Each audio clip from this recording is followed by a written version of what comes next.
Overrated, underrated, properly rated the Masters experience? It's underrated because no matter what you say about it, unless you experience it, you cannot process it. No matter what I tell you, it will exceed that. I would so much prefer a situation like Mendoza appears to be walking into with the Raiders. I think it's the perfect situation to allow a veteran to show you what the game looks like, see what is required of you, and then at some point he can ease his way in. Pay particular attention to the lack of spray. He consumed 100% of this beer. Ooh, I like the spike and the smash. It's a nice picture. This is my favorite picture of all time, dude. Mom made pizza rolls. Would you shotgun a beer if somebody asked you to go up on stage at this age and asked you to shotgun a beer? Absolutely not. Welcome to the show, guys. It's that time of the sports calendar where we book a golf guest and ask them 10 questions about golf and move on to everything else. Actually, 10 questions would be a lot. We got Scott Van Pelt today, who's in Augusta, Georgia. 7 irons and such, putters. Yeah. No That's cell Cowboy phones. Reed's corner. Weren't you supposed to go up there, Beau? I was supposed to go, dude. But now you're I'm not? not going. Well, Chris, we have a fun little travel week lined up for us. We got a big wedding for a former teammate this weekend. And I don't know about you, but I'm fucking stoked. I got a good outfit. So it's going to the Masters straight into a wedding. That's a young man's game. I'm saving it for the wedding. There's some dress up involved at this wedding, so I know you're going to be on your P's and Q's. You probably got a great outfit picked out. What are you wearing? I can't really say. A gentleman doesn't shop and tell. Okay. Well, I'm excited. What kind of freaky fucking wedding are you guys going It's to? not like an eyes wide shut thing. Jeez it's more Louise. of a cowboy Well, we don't know that for sure. A cowboy wedding. Yeah, it's a cowboy wedding. Okay. You know, so yeah, it's in Nashville. Okay. 2 nights, as some weddings are. There's the thing the night before. Rehearsal dinner. Well, it's like a party. Okay. I don't want to be, we're not like Welcome reception. Welcome reception. You got it. Yes. Which are nice because then you don't overdo it on the wedding night because you're just so fucking hungover from Friday night. I always overdo it at the welcome dinner, dude. I'm a first night hero. Totally, It's Monday and I'm talking about it already because I'm so excited to see you, Chris, and your lovely wife, Meg. And you've actually never met my girlfriend. She's coming. I'm actually looking forward to it. Yeah, I'm a little nervous. Anything I should know? We'll let her just impress. What'd she look like? Kind of like you in a blonde wig, Macon. That's what I figured. Yeah, same body type and everything. Yeah, dope. So actually I had a nice little warm up. Speaking of the cowboy wedding coming up, me and Macon went to a country music concert this weekend. I had alluded to the Luke Combs thing, and I didn't want to say anything. So basically, what happened was Luke Combs people hit me up and asked me to come to the show to shotgun a beer with him because he shotguns a beer like during a song every One too many. One too many. Which I'm a budding Luke Combs fan. Like I got to be honest with you, I always admired Luke Combs the guy. Like whenever I saw him on an interview or whatever, or saw him on game day, I was like, what a fucking cool guy. But Luke Combs, man, he put on a really good show, dude. Yep. That show fucking rocked. We brought the kids. The kids were out till 1 a.m. I think that was the drunkest I've ever been around my kids. I think it's a rite of passage as a dad. Like eventually you are going to be a little fucked up around your kids. The car ride home was pretty interesting. I wasn't driving, obviously. But yeah, no. So I had to shotgun a beer with Luke Combs, and I was really nervous because the first thing I do, because I'm a prepared kind of guy, is I looked up Luke Combs shotgun and beers, and this guy, he was like a prodigy, dude. Like he was showing Ed Sheeran how to shotgun a beer, and like it was like a millisecond that his beer was on his lips, dude. And it was no spray, and he chucked it down, and Ed Sheeran was blown away, and so was I. And I was nervous because I was like, fuck, dude, I don't shotgun a lot of beers anymore. Like, I'm 41 years old. It's kind of getting to the point where, like, you don't shotgun beers anymore. But I went out on the river Saturday, and I shotgunned probably 4 or 5 practice beers during the day. Nice. That's just smart. That's called being prepared. Exactly. Not to be confused with the 4 or 5 day of practice shotguns that you also consume. That's what I meant. Yeah. I was That's on cramming the for the day of the test. show, or the day of the show. So I went out Went out, crammed before the test, as Beau would put it. Came into town, headed to the show, and I got to tell you, the reviews were very good. Beau, Can I see? There it is. he aced it. Yeah. Oh, come on. I mean, pay particular attention to the lack of spray. He consumes 100% of this beer. Ooh, I like the spike and the smash. Yeah, spike That's and smart. smash. So that's smart, Chris, because then they can't pick it up and pour it out to see what's in there. That's good. Exactly. That's So we got through it. And yeah, this picture. It's a nice picture This is my favorite That's picture March of all. Madness of right all there. time, Relax, dude. dog. This Mom is made relax. pizza rolls type of picture. Yeah. Pretty good.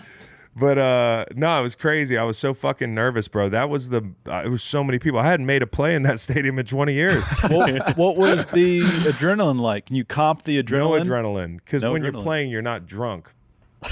You see, so as the night went on, you know, I depending on it, I kind of took the edge off, if you know what I mean. No, I wasn't like shit faced, but like I was like a nice little buzz. And then they take you down under the stage, which was enormous, and like you meet the little sound guy who's also got these two, you know, shotgun ready beers, What flavor? Miller Lite flavored. Did you choose that? No, that's his. That's Okay. Luke Combs' pick. Okay. And went up there and, you know, deleted the beer fast as fuck. And I was like, that went well. And he dapped me up, and then he started singing right away, which was kind of jarring because I was like, man, I got to get the fuck out of here. And the funniest part was I turned around, and there's just so many people. And I remember thinking to myself, I don't know how to get down off this stage. How did I get up here? You just got to dive. Just if take you- a stage dive. Yeah. No, if you hope had, that the that's what I pedal- would have done if I couldn't find the stairway. But it took me like, you know how sometimes like when things are, the adrenaline's pumping, you know, it can feel longer than it is. And for like a hot 2 seconds there, I was like, where the fuck am I You were doing a going? John Travolta. Dog, don't know where I'm supposed to go. Luckily stumbled upon the stairs and found my way out. But my kids were, you know, it was like, man, I didn't want to beat Luke Combs, but I didn't want to get embarrassed by Luke Combs. So I guess on some level, I wanted to beat Luke Combs. And when we got in the car afterwards, it was funny because we were in a suite. Macon was in the suite before with me. Like, and there was like a period where they were just kind of like, hey, it's song 15. So until then, you're going to be up in the suite. And the suite was occupied by some marketing people from Bojangles who wanted to send us some Bojangles stuff. And we love Bojangles and all that stuff. So I was like, yeah, fuck yeah, send us some on that. Bojangles. Bow time. We got in the car afterwards. The funniest thing was they didn't say anything about Luke Combs immediately. Waylon was like, I can't believe we met the owners of Bojangles. We're sitting in traffic outside the stadium. And then there was like a 30 second, I didn't correct him because I could barely see. I was like, ugh. 30 seconds later, he goes, Dad, do you think you beat Luke Combs? So it was just it was a very fun moment for me with my family, like being at a concert with my kids till late at night and seeing me get up there and not look like a total fool. I mean, you kind of look like a full shotgun and a beer at my age, but we got it done. I So think you looked good, Chris. I think Yeah. you looked cool, man. I appreciate And it. It's a good thing that I wasn't like with you in that, because if I would have been up there on stage after shotgun the beer, couldn't find my way out, you know, I just act like I belong up there. I'd spend the whole set. Try to up spend the there whole with Luke set up Combs. there. Well, Yeah. you- Maybe find a harmonica or something. Yeah. You know, start I jamming. was this close to playing like stand-up bass up there or something. So, Yeah. but we got down afterwards, got to meet Luke Combs. Just such a fucking nice guy. His whole band was cool. Like really, really good people. So I'll definitely be at another show. That was a lot of fun. And it made the Final Four kind of go by without, like, I was worried about missing the Final Four. Well, the games weren't great anyways. Like, so ended up, you know, and it kept me from losing money. So, this is interesting. This is from a couple years ago, but you giving some love to Luke Combs on Twitter. He tweeted, "What are we doing?" Talking about the Chris Yeah. McCaffrey trade, and then the DJ or the Brian Burns trade.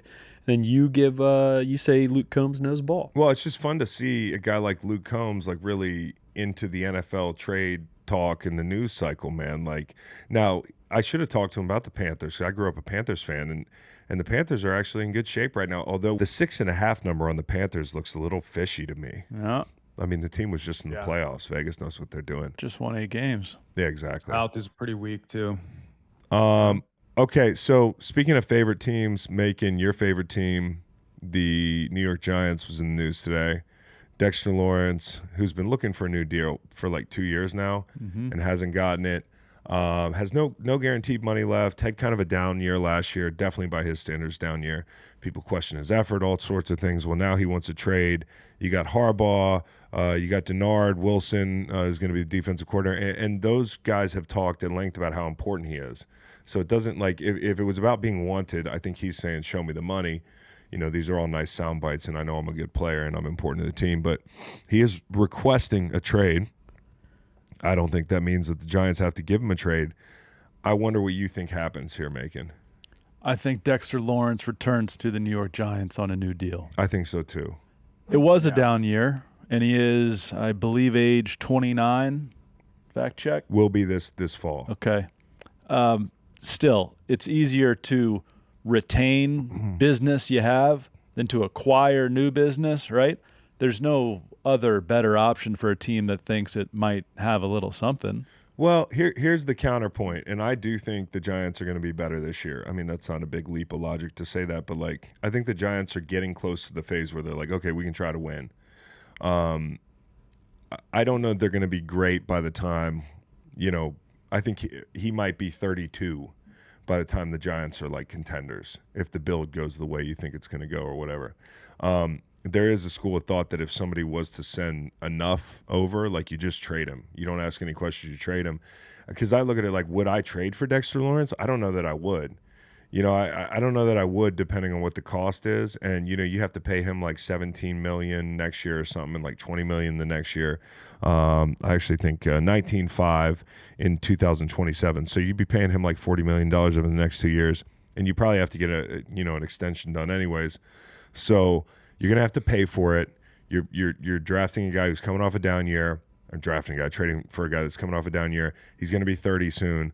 And, you know, if you're like the Raiders, say, or something like that, you're probably looking at the draft class and saying, from people that know college football, they say this draft class is just fine when it comes to defensive tackle talent. And so, like, there's cheaper options. So I think there is a school of thought that says, hey, if somebody's willing to send over a haul big enough, you just trade him. You trade him and you take the capital and you go on your merry way. But, like, I do think the most likely outcome is that he stays a Giant. I'm with you. Dude, I think he's just trying to exercise any sort of leverage that he has. And, like, dude, they're going to run a little bit different scheme with Wilson, who was with the Titans, you know, previously. And if you're running a three down look like that, you can trust me because I played this position. When you're a nose guard, like, that's kind of what you build your defense on. And I think it's interesting that he's kind of the one looking for a trade when we've talked about how many different edge rushers the Giants have and how they might be willing to part ways with one or two of those guys. So I think he's just trying to exercise whatever leverage he has to try to get a deal done here before the draft, before the season starts and things like that. But I don't know, like, there aren't any teams that immediately are coming to mind as like great fits for him, like teams that I'd be super excited to see him. I'd like to see him in a Chiefs uniform as much as people. I was going to say Chiefs or Bills, maybe. Bills, like, but I don't know if the Bills are willing to do that. They kind of just got out of cap hell. And then, you know, I did the Texans have been thrown around. They play such an attack style defense, but they definitely use the help at defensive tackle. I mean, it would be interesting to see Sexy Dexy in that like wide 9, 4 down, pin your ears back scheme that we're familiar with, Chris. Like, I think he would have, you know, pretty incredible numbers, especially considering the edge guys that are there in Texas. Don't forget the Jags. People are talking Houston about the also. Jags. Dr. Fax is talking about the Jags.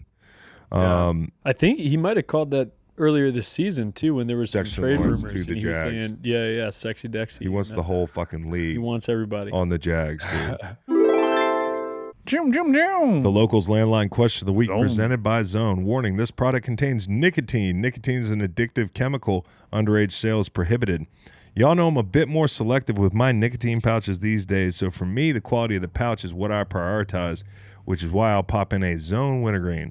1 6 milligram is all I need every few days, whether I'm kicking back and watching ball, floating the river with the crew, or breaking down film ahead of a show.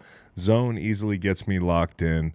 With its smooth feel and a variety of flavors, Zone is always on our game day roster. Whether you like a fresh mint flavor or you're into citrus flavor, check out their roster of options and use promo code GL20 at nicokick.com/zone for 20% off at checkout. The other thing I wanted to talk about, have you guys seen this Uar Bernard guy? Mm-hmm. Have you seen him, Beau? Monster, dude. Oh, I've seen him. All right. I've seen him. He's a fucking freak. Bring up his Settle down. measurables. Bring You up have his that? picture, dude. I was gonna Yes. have you guys guess his weight. There's this picture of him that everybody's seen now. Obviously, you guys have seen it as well. But the guy is like, he's chiseled. He's like made out of they made him out of a rock, dude. Beefcake. He's 306 pounds. He ran a 4.63, vert 39, broad 10.10. But the crazy thing about it, reading about him, was like, I mean, he hasn't played a down of football. I mean, that's for people who haven't seen. He's probably going to be a late round pick. He's from the international program. The NFL goes and finds these guys. Jordan Mailata is probably the most successful example of a guy that went through the international player pathway. NFL draft prospects draws comps to Wemby, which I think is a little much because this guy hasn't played a down of football. But the measurables are insane. I think it'll be an interesting case study. And like, you know, the NBA guys that said, hey, because we're great athletes, we can just play football. Now that's a totally different kind of body type, but it's all the same, you know. And I took the other side of that where I was like, football's really hard. You actually have to fucking play a long time and have football instincts and all that stuff. But now I'm looking at this kid and I'm like, maybe not. Well, there's Maybe a they should physicality required, Chris, and you Yeah. look at some of these basketball dudes, and you're like, I don't know if he can, you know, cut off a 6 technique on the backside if he's a tight end. But then you look at this fucking guy, and you're like, I don't know if there's much that this guy wouldn't be able to physically do on the field as long as he can kind of, you know, get to an organization that can develop him and make use of him. The interesting thing to me that I love is that NFL Pathways program, it creates an extra roster spot for your team, Yeah. right? So like that is an intriguing thing. If you're looking at a prospect with a high ceiling and, you know, like what kind of downside is there to basically a free roster spot? You know, Well, like you'd it's probably have to interesting. use a draft pick to get this guy because his Yes. name's getting kind of hot. And I think what's interesting about that is like, you know, if you draft a guy like him, you figure he's not going to be very good the first year. And, you know, it might not be year 2, it might be year 3. Like, he might not be on your roster anymore by the time he gets good. And I think also, like, when it comes to a guy that's from West Africa, I think. West Africa? Where's he from? Nigeria. I mean, the dude he's a ball of clay, as you pointed out. Like, your defensive line coach has got to be good. It's crazy how arbitrary his future outcomes might be based upon what D-line room he ends up in. And as Beau knows, and I know, like the range of how good a defensive line coach in the NFL is, teaching technique is like, it's huge, dude. The delta between the best and the worst one, it's huge. And there aren't a lot of great transcendent ones that can teach the game from the ground up. So, you know, the Literally positive- no basis of football, right? Like nothing. None. But Maybe that's a good thing, man. Like no bad habits. You know, he's not thinking he knows better. You get these rookies these days who they have all the answers. It's kind of wild to truly have a guy that's a freak athlete and is just completely unmolded clay, like you're saying, man. I don't know. Like no bad habits. We talk about that a lot with guys that like play just a couple years before they get drafted and that sort of thing. Like a lot of times international guys, but this is truly like Jordan Mailata was a guy that played rugby. So there's some like football kind of athleticism in that. This guy, I'm watching him doing pass rush drills on trees. Like that's all I've seen from this kid. And most of them are like sped up in 2X. I was like on his Instagram and that sort of thing. Supposedly a great kid, super hard worker. If there's anybody that I think can pick it up and play, looking at his body and looking at his times and that sort of thing. Now he could get out there and be stiff athletically. There's a lot of guys who have great numbers, and especially at defensive end. Now, as a stiffer guy, like I made it 11 years and played pretty well, but like, you know, like there are some movements that if you could run great in a straight line, you could jump far, you could jump high. You know, there is an inherent athleticism that's very specific to D-line play that he may not have, you know? And so I think this is going to be a really interesting case study on like, hey, this is the best ball of clay we have ever seen with no football background entering the NFL draft. I mean, I don't think that's too far-fetched to say. What is the NFL going to be able to do with this kid? I got his relative athletic score pulled up. Are you familiar with this, Chris? Yeah. Well, by the way, look at mine because mine's pretty sick from back in the day. It might be the most elite on the podcast. Yeah. The interesting thing to me is like just watching that brief clip. I'm always curious to see how like dudes with these kind of freak builds and, you know, obviously really low body fat guy. He's got great length. Like, how does he bend? His 3-cone is probably the worst stat on here. Well, that's the one. And that's the one. Yeah. I think if you're trying to measure broad jump, like freak broad for him, which kind of is like linear explosive power, which is maybe like how fast you get out of your stance, you know, something like that, how that translates. Whereas like a 3-cone would be, how are you addressing blocks? How are you finishing at the top of rushes and things like that? So I guess that just kind of speaks more to his lack of athletic experience. But like what I'm thinking about when I see this dude, I saw the clip on Twitter. I think we all saw it. This dude standing there, yoked out of his mind. And then it has like his height, weight measurables. You know, you run into the dudes at the bar who are like, yeah, well, I had this one freak athlete that I played with in high school. He could have played in the NFL. Like he definitely could have played in the NFL. Like we've all heard that kind of shit, you know? This is like the only dude I've ever seen in my entire life who you're like, yeah, this guy could probably have a shot at playing in the NFL. You know, the arm length, everything, dude. So I'll be interested to see where he gets picked up and what happens with this guy's career. It's pretty insane. So, all right. Well, having said all that, we've got golf to talk about briefly. 4 irons and woods. Yep. And no better guy to talk about it with than Scott Van Pelt, friend of the program. We'll probably bounce around a lot in this one, so hang with us. But here's Scott, and then later in the week, I got Cooper DeJean. Me and Beau are going to interview Cooper DeJean, and that is going to come out later in the week, so definitely check that one out. From tee shots to game-winning goals and buzzer-beating baskets, make every moment unforgettable with BetMGM. BetMGM gives you access to second-chance promos, odds boost tokens, same-game parlays, and so much more. Check back every day for new promos and offers to take advantage of. And if you haven't signed up for BetMGM yet, use bonus code GREENLIGHT, and you'll get up to a $1,500 new player offer on your first wager. BetMGM, make it legendary. You take creatine, Nate?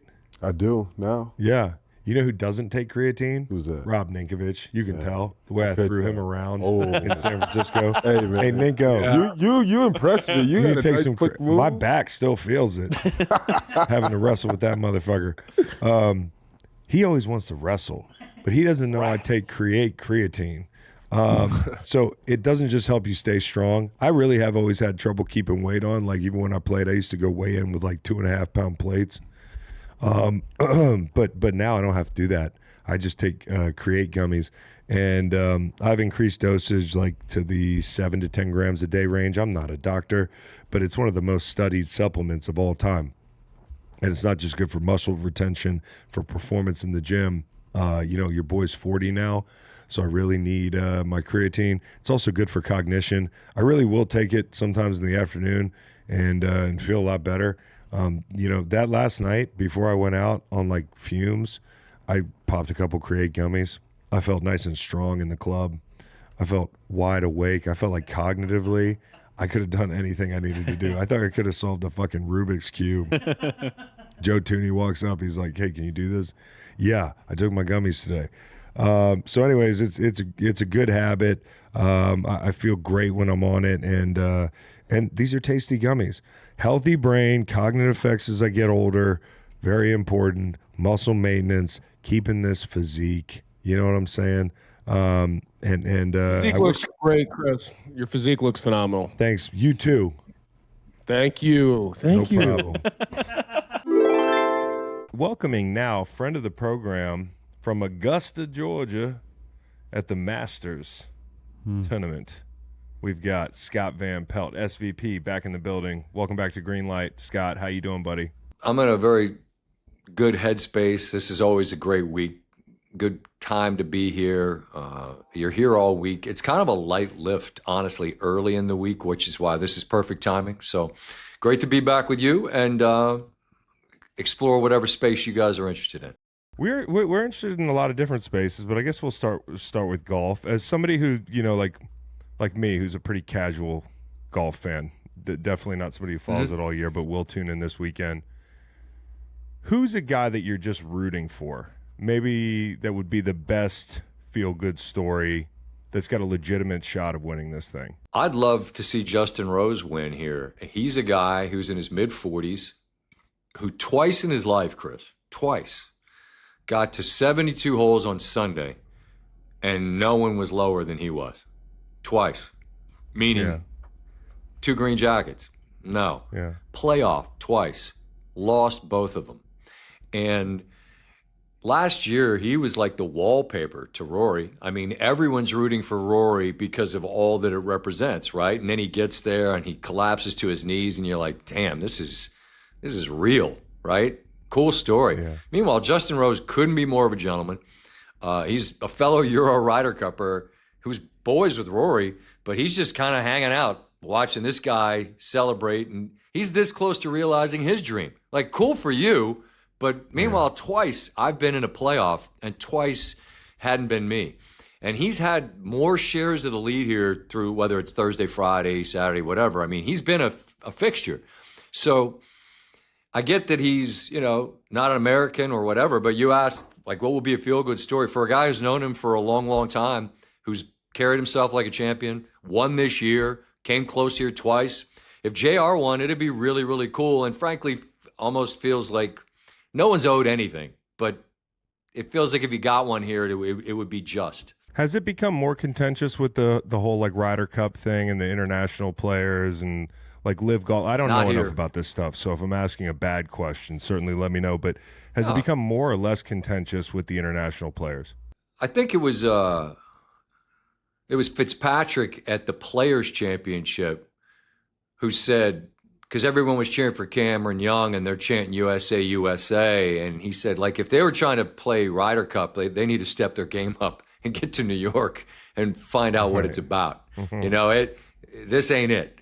I don't feel like it's that, not here. There'll be none of that here. Everyone shows up here, and it's like when you put on your church clothes and you just act right. Like, that's how people behave when they come here. There wouldn't be hostility towards anyone, and if there were, it wouldn't be tolerated. Overrated, underrated, properly rated the Masters experience, because everyone says it's just the best sporting event one could attend. It's underrated because no matter what you say about it, unless you experience it, you cannot process it. I told some folks last night, I was at a dinner, and there were a number of folks that I said, who's going tomorrow that's never been? And a few folks raised their hand, and I said, have fun. I wish I could see you when you walked out, because no matter what I tell you, it will exceed that. So could I say something not nice? Sometimes it's humid.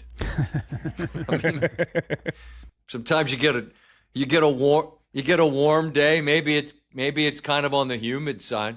But I mean, no, it's like, I get it. And if this isn't your thing, you might roll your eyes, and that's fine. I'm not trying to sell you sunshine, man. I'm just telling you, you're asking. I've seen most everything there is to see in sports. I've been at it a long time. I still haven't been to the Derby. Like, how's Really? that? What a miss out of me. Are you serious? Never been. Dude, That feels. me neither. Chris, I saw your face. I mean, I can see. I get it. It's a bad miss. I haven't been there, but I've seen most other things, and I'm telling you, this tops everything else. Will you commit to going to the Masters with me next year right now? Yes. Will you make a soft verbal commitment? Yeah. Have you been to the Masters? No, I would love to go to Have the you been to the Masters. Kentucky Derby?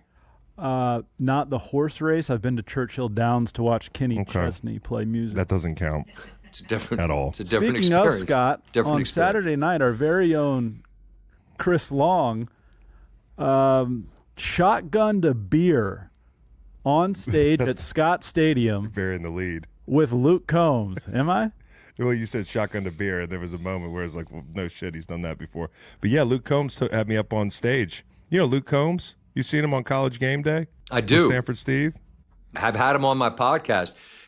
He has a one of my all-time favorite songs. about a boy putting his going to bed and his dad, Daddy, I'm afraid. If you're familiar with that song, it's even though I'm leaving. It's heavy. It's like, you're lucky your pop's still here, mine's not. Anybody that's lost their dad. I didn't know him from Adam other than I knew his music. And I reached out literally about that song. And he's a massive sports fan. And he was here last year. We tried to connect, but I missed him.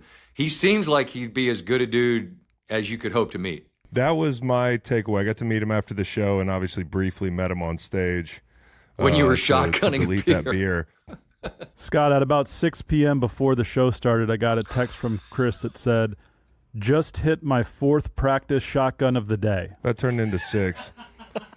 And it showed, because it really was deleted within a few seconds with no... Clean. There was no foam, no spray. No spray. I think I was a little bit offsides. I think I beat Luke to the punch, but... Well, Luke also threw about the last eighth of his beer. Okay, well, neither here nor there. Crowd. But I was very proud of myself.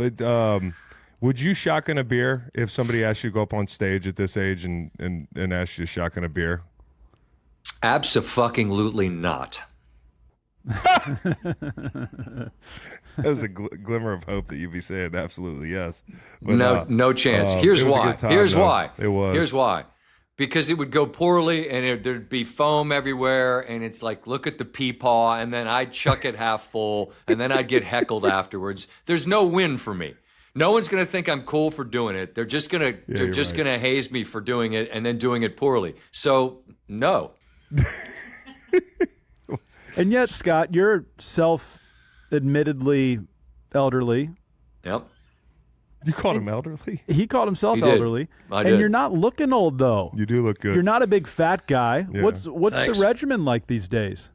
I'm lucky that I think it's just sort of what I look like. I'm so fortunate that we reached that I don't know when it happened, but it was like, if you're bald, you just shave all your hair off, and instead of having that horrible horseshoe and like trending towards Ben Franklin, you just kind of whatever, you just bald-headed. And then people call you penis head on Twitter, but you just kind of shrug that off and keep it moving. But there's no regimen, and I sit in the sun too much. So I'm freckly. I don't think I look good, but it's like, whatever. I'm content with what it is. Is what it is.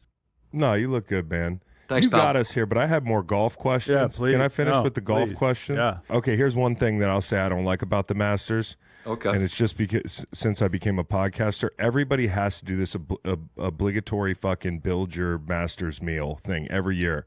Like, it's going to be any different from one year to the next. You have $10, the pimento cheese is like $5, like whatever other staples are. How much do you hate that exercise at this point? Because I've been lucky enough to be here all these years, and also because again, I truly think that there's a certain. I joke about being elderly. I don't feel like I am necessarily, but I think that the older you get, the less tolerance you have for being bossed around and told what to do. I don't like pimento cheese. No one can make me. Don't want it. Don't like it. You want it? Eat it. I don't. There are better options here. There's a delicious chicken sandwich. Have some of those. They came up with a chicken salad and a brioche bun a few years ago that was transcendent. To me, life's real simple. Eat what you like. Don't eat what you don't like. The end. So it doesn't bother me, but just no one's going to boss me into saying pimento and cheese is good, because personally, it's not my thing. Yeah, it's one of those things, man. It's it's kind of like people treat it like a bad take when it's just your taste buds doing the talking. Are there any no-nos besides obviously having your cell phone that are less known at the Masters? Like, everybody talks about having the no cell phone thing, which actually seems like a fucking dream to me. What are the more covert no-nos that you might, even an experienced Masters goer might stumble upon? This is a great observation, though, by you. I think part of the reason that the experience is it's just so enjoyable is that we all are guilty of being slaves to the device, and we doom scroll and whatever, and it's just takes up a tonnage of space in your brain, and some of it's beneficial, but largely it just isn't. You put that away, and suddenly you're present with people, and you're actually looking them in the eye and talking to them like. It's just human interaction, and it's really, really beneficial. And so that's like a net positive in the midst of all the rest of this. You asked what are no-nos. I joked that it's the world's largest pool deck. What can you not do on a pool deck? Not allowed to run. Well, if you start picking up the pace with some high knees, there'll be none of this. Yeah. You can walk briskly. Really? I don't know where we discern the line between speed walking and running, but you're not gonna high step around here, sir. So just take your time. You're gonna get where you're going. No one's gonna tackle you. There'll be no running. If you're the guy that comes to scream Baba Booey, mashed potatoes, on a drive, that's I don't know what happens to those people. I just know I don't hear them. So I'm just going to assume that those folks are asked quietly to go, but you just don't hear that person out here. So, I mean, I think, again, it's like I said earlier, Chris, everyone shows up in a certain frame of mind. The experience is one that invites you to be relaxed and enjoy, and people just follow accordingly. They just act right. And it really makes for a fun time. It really, really does. Last thing on golf, and unless Cowboy Reed, you're the big golf fan here. Do you have what's your best Masters question for Scott? I'd love to know Scotty and Rory or the field. Field. And I answered quickly just because Rory's a total wild card. I have absolutely no idea what to expect now that he's untethered from the need to finish it off. Maybe that just means he goes bananas. I don't know. Scotty just keeps having these one iffy round a week, which is just enough for him not to win. And I think there are 10 or more really good choices in the field that, given that neither Rory nor Scotty show up absolutely crushing it, that I feel better about having that pile full of guys than just two. And also, Scotty just had a kid. I don't know if that's good or bad for your golf. That might be a superpower for him, Chris. I think it's superpower. He had Bennett, and then they just won like 10. They won like 10 tournaments. Every trophy was another photo op for the kid with a blowout, but it's fine. Yeah, maybe in golf it's like the more distractions, the better. You know how they harp on distractions in football and other sports and that sort of thing, but in golf, like, to get out of your own head, maybe you have to think about something like the birth of a child, or like, I just got out of jail, not to poke fun at Scotty, but like, the fucking guy's pretty good at compartmentalizing. Yeah, he's dude. Now he's wild to me because he has this great competitive appetite, but then it's like you. I mean, I know you and I talks like offline just about the idea of a ring and like what would it mean? And it's different. Yeah. It's a team sport or whatever. But he had this ravenous appetite to want to win. But then he wins and he's like, it's not like it sates the hunger. Is that the right use of the term? Like it's not. He doesn't quiet anything. He's like he wants to really wants to win. But then and he shared that. Like after you win, it's like whatever. It's not like it fulfills him in a way. I like that. Truly, he's a faith-based, family-based guy who does have fire in his belly, but it's not like a furious thing that I gotta win. It's wild. No, when he had that rant, now I'm just remembering that because you brought it up, where he was like, listen, and I'm paraphrasing, obviously, because as I get older, my memory's not as good, but I think it was something to the effect of like, this doesn't make you. You know, it just doesn't. And you think, you work your whole life towards a goal, and then the goal happens and you're like, wait, I'm not set for life mentally. Like, like I was lucky enough to win 2 Super Bowls. And, I wake up every morning with the same bullshit problems. It doesn't solve all your problems. You know what's funny is he said that last year in advance of the Open Championship. And then he won the Open Championship, right? He sits there on a Tuesday and is like, if you win, whatever. And then he won. And then it was great because some member of the press over in England is like, you've just won the Open Championship. Are you happy? He was like, yeah, it's pretty cool. All right. What are you going to celebrate? But I mean, I think they were legitimately curious. Like, it's very strange to us. You said you didn't care if you won. No, I didn't say that. I just said if I won, it wouldn't be. Yeah, but now you've won. Are you happy? I'm just keep doing the accent because you seem to enjoy it. It is a pretty good accent, actually. Is it Siwoo Kim? I read about this guy that got caught ripping a dart. It's fine. At TPC or something. He was in the woods. He was like in the forest fucking smoking a square, dude. What's the fucking? I know there's a female golfer that is known to rip darts, right? Yeah. Reed, what's her name? Charlie Hull. Charlie Hull. Yeah, Charlie. What is the etiquette on ripping darts? Is that against the rules? Is that like if you just get in the if you go in the woods, you'd be fine, but like not on the fairways? Like what? This is the thing. Everyone, especially when you come here, people, Arnold Palmer, the king, this incredibly handsome, swashbuckling dude. Back in the day, he'd be on the tee, like on one tee, like he'd throw it down and pick, like hammer a drive and pick up the cig and walk down the fairway. Now, I think it's just the way society treats smokers. Like if you go to the airport, they just put you in like a zoo animal if you want to smoke. You got to go in this fish tank with all the other like-minded smokers and go smoke there. So I don't know what the rule is. I didn't realize that we had to hide. I mean, do what you want, man. Dude, I'm with you. The airport thing is like it's next level when you pass the smoking aquarium.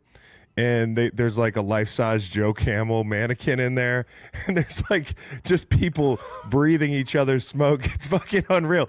But that's how you know that shit's addictive, because for you to want to hang out in that motherfucker in the D terminal in Detroit, like and not just and here's what's really you just came from LA to Newark, and you're sprinting to go in there just like you're just whatever. Give it to like, me. Bro, you got a tight connection? No, I just need a Marlboro Gold, man. And so like I don't know. The probably the most demeaning part is that it is transparent. You know, because if that was me, I'd want to do that in privacy, so I'm not judged. But they make people get. Anyways, I had 2 of those motherfuckers the other day on the river. There's nothing better than a cigarette every now and again. You just don't want to do it regularly. Scott, did you ever smoke heaters back in the day? Not a lot, but when I went to Vegas, every now and then and here's my thing. I would go. I mean, I didn't stroll into the shallow end. I just went straight to the Newports. Give me some menthols, and I would smoke like a pack. Now, this is maybe could have potentially been dabbling in recreationals, and then it took a turn. Right, we're gambling. It's late. Mm-hmm. Maybe we've had something. And if for a non-smoker to rip through a pack of menthols, I'd wake up in the morning and it felt like a gorilla had done a seat drop on my chest. Like my lungs, my ribs ached, and I thought I may not survive the day for a non-smoker. So, and then you'd have that. I know exactly what you mean. That happened to me in San Francisco at the Super Bowl. Fingers are all discolored, and it just menthols. I didn't enjoy it at all. At the time, however, that feeling was really exceptional. The feeling is great, and you're in those moments. You're like, man, I fucking get why millions of people a year risk their lives to do this perpetually. Like it's a like this is a motherfucker right here. My idiosyncrasy is this, and I got called out on it recently. I'm such an environmentalist, Scott, that after I smoke a cigarette, I'm not a regular smoker. I don't know what the kind of the rule is on tossing your cigarette in like a gutter or something. And a lot of times they don't have like that sand bucket or that ashtray. So I'll put the extinguished squares in my pocket. So, I'll go home and take the jeans off and take off my you remember my Belk slippers. Take off my slippers and put the jeans on the bed. I'm like, God damn, why does it smell like fucking Camel Joe in here, dude? Because I got 6 butts in my pocket. What are you doing? But it's better than throwing the motherfuckers in the street. That's just not classy. I mean, no, but there's nothing between in the gutter or in the street or in my pocket. There's no other option. Like a beer can. It's black and white with me, Scott. All right. It's black and white with me, dude. All right. Clearly. All right. From cigarettes to the Washington Commanders. That's a pretty straight line. Linear. Scotty, we've got the NFL draft coming up, and something different is going on in Washington the last couple of years. You have a good team, and you're picking near the top of the draft, and I'm wondering what you think they should do. What are they, 7? Yep, 7. What are they doing at 7 this year? I'll tell you who I want. I don't think he's going to be there. And I'm curious because you played this position quite well for quite a while. What do you got for me on Bailey, David Bailey? Played at Stanford, then Texas Tech. How do you feel about 6'3.5", 251 ran a 4.5 40. I mean, it's fine. Guys are getting smaller and smaller now. It's not about being a big, dominant left defensive end or something. Guys don't have to weigh 275. You know, guys who are built like backers now. You know, you got the Bane thing. Yep. Everybody's talking about his arm length, the whole thing. It really is. And people are killing the Reese kid about the way he looked on the bags, and they're lauding Desmond Bane, and I'm like looking at him and I'm saying it's a fucking bag drill, dude. Like, so there's so much I don't know, but for me it's more a question of like, how do you want to build your team? Like, do you believe in the, hey, we've got a rookie quarterback, a rookie deal quarterback, like you've got to put weapons around him? I don't love the receiving core. No, it's bad. They could use help there. If they go Tate at 7 from Ohio State, I liked him a lot. But he ran one bad route that made it on social media, and people decided apparently, I guess, that he sucked because he sort of slipped on a route. I love that. I love the draft experts in the social space that are going to just dive in. Now, granted, he played opposite Smith. Now, do I think Tate benefited from being in a wide receiver, being the second to him? Yeah, I do, clearly. But Washington, they do need help at receiver. And Debo's not going to be back, so if they go wide receiver, it doesn't trouble me. But their defense is old, and you know they bring in Owe from the Chargers by way of the trade from Baltimore. And if you want to put another, if you can get a Bailey or a Bane, and by the way, Bane's arms, you know what I noticed on tape? And when I watched Miami play, the guy with the short arms, he sacked a lot of quarterbacks. I don't know how he did it because apparently he had T-Rex arms. I don't know how he got back there, but I mean, he managed to get to the quarterback. So you give me another end, that's fine. I like end or wide receiver with that spot. I've seen people try to put the running back from Notre Dame, like he's not going to be there. So yeah, I don't think you're going to have an opportunity to do that. So give me Tate, give me Bane, give me Bailey if those guys are there. People are talking about Sonny Styles a lot. I heard I've seen that on some podcasts, some Commanders podcasts, and yeah, I mean, for whatever it's worth, I just haven't. It's funny with the running back position. You say the kid from Notre Dame is not going to be there. I think Jahmyr Gibbs and Bijan Robinson have done a lot for that position over the last few years because. You know, you can take all these cherry pick statistics about picking guys in the top 10 or top 15 or that sort of thing and say, you know, they don't really change the weather for a team and that sort of thing. But usually teams faced with that decision don't have their franchise quarterback. And you guys clearly do. And people say, well, what has Bijan Robinson done for Atlanta down? Well, he's electric and they haven't had a quarterback. And what has Jahmyr Gibbs done for Detroit? He's transformed the entire offense. And honestly, if he's not on the field last year, the floor is fucking the basement, dude. So, you know, I do think that drafting running backs in the top 10 is totally fine. If you have your guy, there's some really dynamic playmakers. And also the way you use running backs in today's NFL is totally different. They're running backs plus.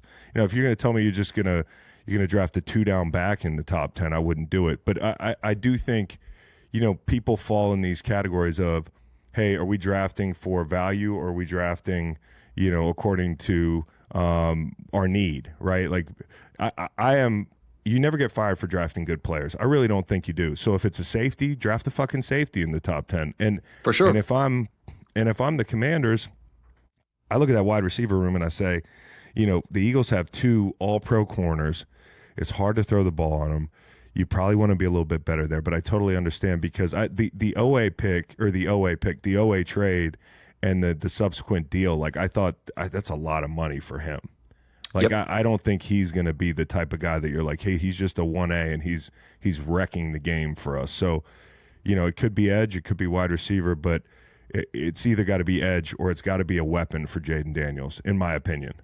I agree. And I mean, again, I don't love it. Seems like he's pegged maybe top 5, and it's part of it's talent, part of it's sort of like makeup. People are wowed by the guy. So, draft process fascinates me, and I go back to when you and I met 100 years ago, and you know you were getting ready to come out, and it's amazing to me how poorly the league does for all of the just the burn rate of whether it's just intellectual energy or actual capital that you're investing in trying to figure it out, and then the swings and misses blows my mind. And I wonder this is a whole other philosophical question, but I'm sincere in my curiosity.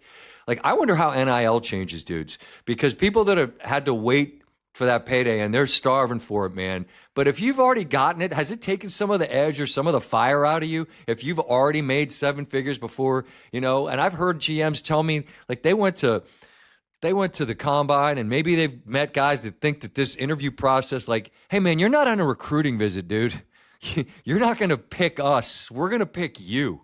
You get that, right? I just wonder how that changes the process. Maybe I'm completely out of my element or lane here, but I'm curious if that's a real thing or not. I don't know. Having never played with anybody who made any NIL money, I think the accepted kind of groupthink is if you have less, you're hungrier. And, obviously, as somebody who had, a safety net coming in. Right, maybe that's bullshit, but... Yeah, I do think there's there's something true about it. And I played with some guys who came from absolutely nothing, and the hunger was, like, palpable. But you also play with some guys who came from not much and weren't real hungry. So...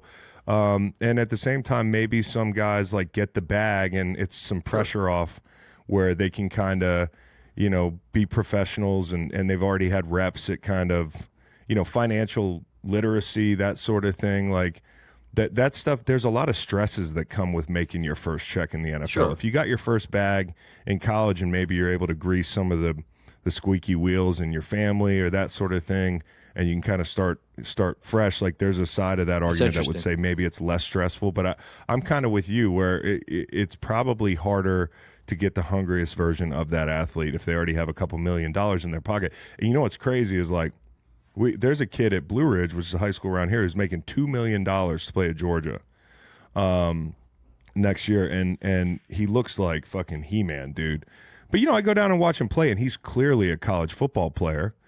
But I'm like, damn, dude, this is getting out of control. I don't see $2 million.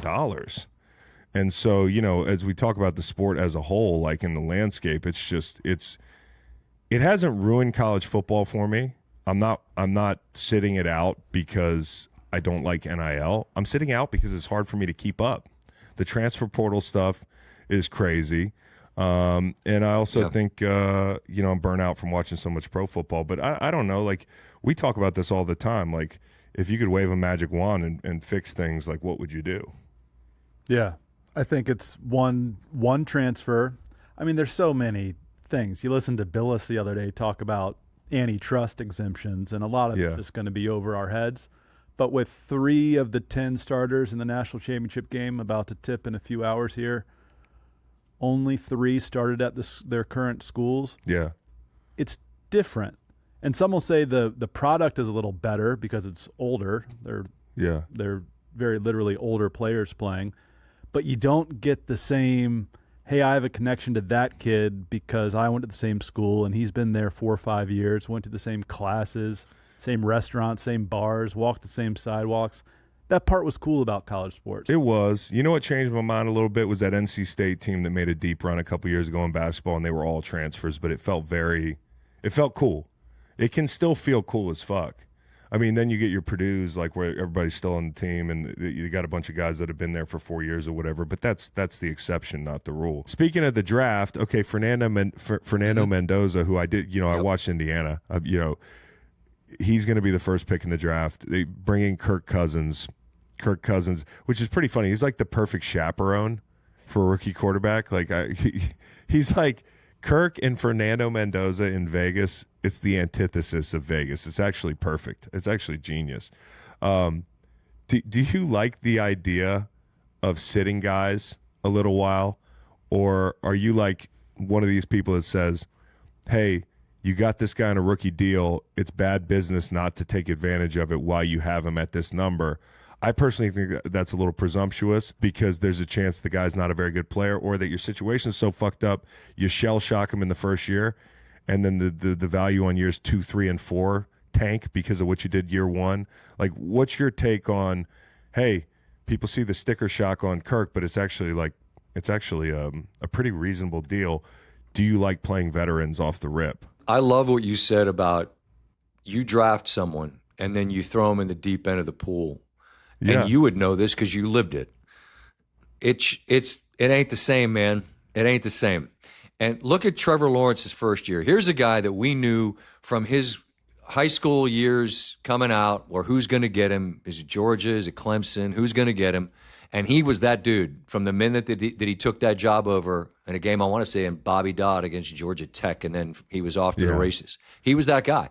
Then he gets in a situation, Urban's the coach, and by October, we stopped talking about the guy that was the number one pick. Completely forgot he even existed. Well, a guy could be the guy his whole life. And then in 8 games of this, he looks around and is like, I can't do this. I stink. And you said the word shell-shocked. I would so much prefer a situation like Mendoza appears to be walking into with the Raiders, where you get a guy, and by the way, Kirk and him are like that Spider-Man meme, it seems like, right? They're like, hey, look at you. We're kind of a little bit different sort of dudes, maybe. We're not going to the Rhino. We're not playing high-limit craps. I think it's the perfect situation to allow a veteran to show you what the game looks like, see what is required of you, and then at some point he can ease his way in, because the Raiders, I know they spent a bunch of money in free agency, and anything would be better than what last year was, because that was a horrific team. But I prefer it. I prefer allowing somebody to watch and learn from a veteran, and every situation's different, but I think for Mendoza it's the perfect one, presuming that Cousins is the guy from the jump. And the deal also sets it up so they have options after the first year. I mean, like if they find out that Fernando Mendoza is just a dumpster fire, which I don't anticipate, then you've got security with Kirk and that sort of thing. And you are, at the end of the day, like, you know, if you miss on Fernando Mendoza, Clint Kubiak is going to be coaching for his job, and so it's nice to have that ace in the hole. And by the way, in my conversation with Kirk Cousins and seeing him in Atlanta, you know, we went down for camp last year. It wasn't a guy who was proceeding like what we saw in Atlanta, where he couldn't take snaps under center and that sort of thing, and his ankle was so fucked up. As he was under the assumption that he was going to be back to his prior form. You know, I think a lot of us wrote Kirk off like it's time to go to the old folks' home. But in his mind, he still thinks he has a couple more good years of football in him. So God bless him for that. And I do like having the security because, you know, look at all the examples in pro football. Drake May last year takes him to the Super Bowl. Well, his first year, he sat till like the 10th game of the season. You know, Jacoby Brissett, you know, efforted valiantly for a couple months, got killed in the process. And honestly, that's part of the thing. It's like, you know, if you want your guy to survive, maybe the stunt double needs to come in, and the stunt double is 37-year-old Kirk Cousins. So, and Jalen Hurts. You look at Jalen Hurts, who everybody's talking about right now in a negative light or whatever, Super Bowl MVP, been to 2 Super Bowls. He didn't play the first 12, 14 games of the season. Patrick Mahomes is obviously a big example of being patient and that sort of thing. Like, I think there's a lot of counterexamples to just throw the fucking guy in the fire because he's cheap at this age. You know, when Sam Bradford was drafted, my buddy Sammy B, and he got killed back there, you know, he was making a ton of money. That's before the rookie wage scale change. And so you did feel at that point like, well, this guy's one of the highest paid players in the league. He's got to play. You know, well, now things are a little bit different. And between those 2 quarterbacks, I think they're playing, or I think the Raiders are paying like $10, $12 million for those 2 guys. So it's really good. It's a really good strategy, in my opinion. Not everybody's got a Jaden Daniels. Okay, 2 more things here. We got a little baseball, a little basketball for you, Scott, and let you go because I know you got beautiful Augusta, Georgia to enjoy. MLB, we got this right fielder for the Angels last night, and I only bring this up. I don't watch baseball like that. It was legitimately the craziest thing that I've ever seen. This guy robbed 3 home runs. The third one, he's in the fucking front row with the fans. He's ass over tea kettle. He catches all 3 home runs. That's a bunch of RBIs off the board. It's a record. I didn't think this record would ever look this way, 3 robbed home runs in a single game. But the question I have for you, gentlemen, is do you think that has a chance to be the longest standing single game record in pro sports? I know that's a crazy question to ask, but the more I thought about it, I was like, I don't think I'm going to see that again in my lifetime. All right, so here I'm asking the definition of robbing the home run, because the third one where he literally is in the stands, there was an incredible photograph from behind him, standing up, holding the ball, and you're looking back at the infield. That's true robbery. Now, jumping up near the yellow line, and that's the stands there in Anaheim. That there's part of it where there's a big ass wall that's above the wall, and so I'm not trying to be a nitpicker on what's the definition, but I'm just trying to. Are we just saying anything that's near if that the ball was robbery? without the outfielder was a home run, then that's a robbery to me. And there's different scales to robbery. There's grand theft auto, there's petty theft. Yeah, no, the last one's is completely legitimate, and I'm hesitant to say that it couldn't be matched, just because some of these stadiums include walls where, like Fenway, I mean, you could legitimately, it's waist high, right? You could reach in and do it, but I mean, 3's a hell of a lot, and just the last one just was as photogenic a play as you'll ever see. Dude, I got a picture of him from the back, standing there with his glove in the air. He's standing there in the stands, dude. It's just unbelievable. To in your the point. stands, he's like, but the sheer unlikelihood of 3 home runs being hit at you in one game, like, it takes some cooperation from the other team too. I would have said Wilt Chamberlain's 100-point thing, but then I saw Jimmy Butler score 80, or not Jimmy Butler, Bam Adebayo score 82 points in a basketball game a couple weeks ago. It felt like, and I'm kind of thinking somebody's going to score, like Con Knipple or something's going to score 100 fucking points or something. Like, it's not what it used to be. Like, and I'm looking at the passing records in the NFL. I wouldn't be shocked. This one would shock me.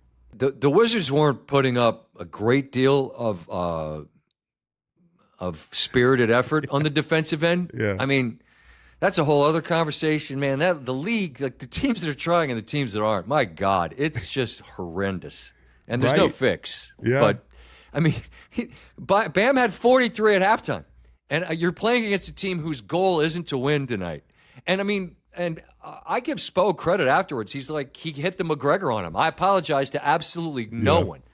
And if I'm playing a team, it's my job to coach my team. And if the other team doesn't care to try, well, then tough shit. We're going to score as many as we can, have fun. And then, of course, in the end, you got 3 Wizards chasing Bam all over the place, because now it matters to them. And then Miami gets some crap for how they approached it. And I said that night on SportsCenter, look, it's farcical at the end, what Miami did.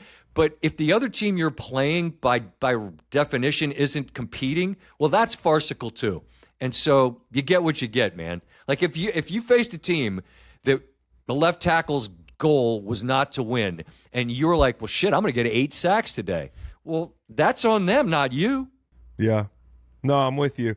And I think a lot of those players are trying their hardest to win, but by design, that organization's not trying to win by having those players on the court. And the fucked up thing is, like, half the league's making fun of Bam for his pursuit of 82 points. You think you had this career night, and then you're like the butt of everybody's joke. If the Wiz kids have the number 1 overall pick, and it's your pick, Scott, is it DeBonsa, Peterson, Boozer, Wilson, somebody else? Wilson's the wild card because he got hurt, and it bums me out because I love a lot of his game, and so it's kind of an incomplete what we saw, right? We didn't get to see it. How far could he possibly take him? I really like DeBonsa. I don't love comps. Player comps to me, they fall apart, and they're often lazy. Having said that, if you watch him play and you put on the Durant tape, you see a tall, lean guy with handles and can score kind of all 3 levels, attack the rim, mid-range, which, by the way, you get 2 points for that. I know it's frowned upon, but give me 2 points all day. And also has range to 3.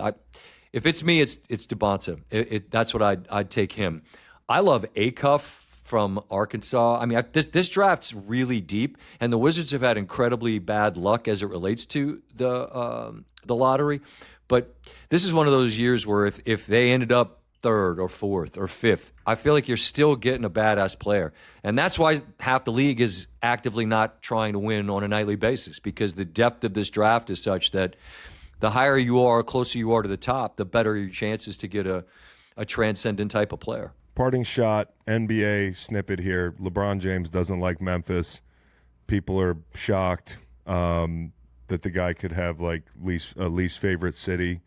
I get it. If I live in Memphis, I'm like, what the fuck? I just get hit with a stray. Like, you're at the hotel and you're at the stadium. Like, why shit on our city? Scott, Macon, let's take the gloves off for a second. Do you have any? What's your Memphis?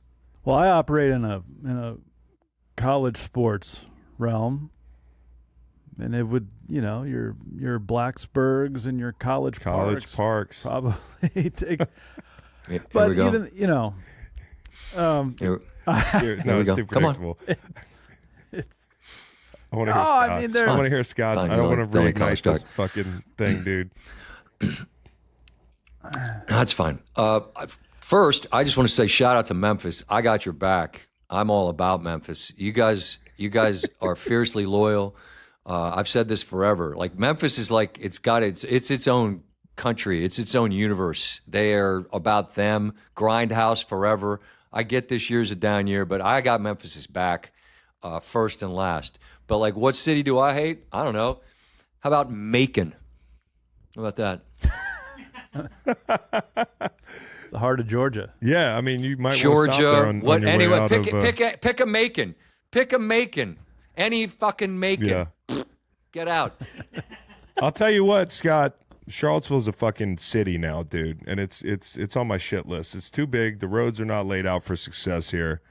The Luke Combs concert the other night, you would have thought this was Richmond, dude. It was insane. You couldn't even drive. So yeah, I'm gonna curveball Charlottesville. Get your act together. The way this city's laid out is fucking laughable. Everything else about it's great. So it's almost become too popular to sustain itself. It's like Austin. It's like a mini Austin now. It's like a mini Austin. Okay. Did Stanford Steve or has Stanford Steve brought up our season-long NFL gambling competition on this show entitled Backdoor Cover? And follow-up question, are you aware he finished dead last? It's the type of thing, Mike, that the thing you'll learn about most of us in the content biz is that anyone that's picking well is going to peacock all over the fucking place and let the world know that things are going pretty well. Conversely, if you suck, you just keep your head down and wait for it to be over. So somewhere along the way, I lost track. Who won the season-long competition? Well, you know who won it. I did, but But tell you, Steve didn't suck. Give me the numbers. Well over 500. Well over 500. Yeah. So it's tail green light when it's time after the draft. Scott, appreciate your time, dude, and enjoy the week. It's always great to see you. It's been too long, man.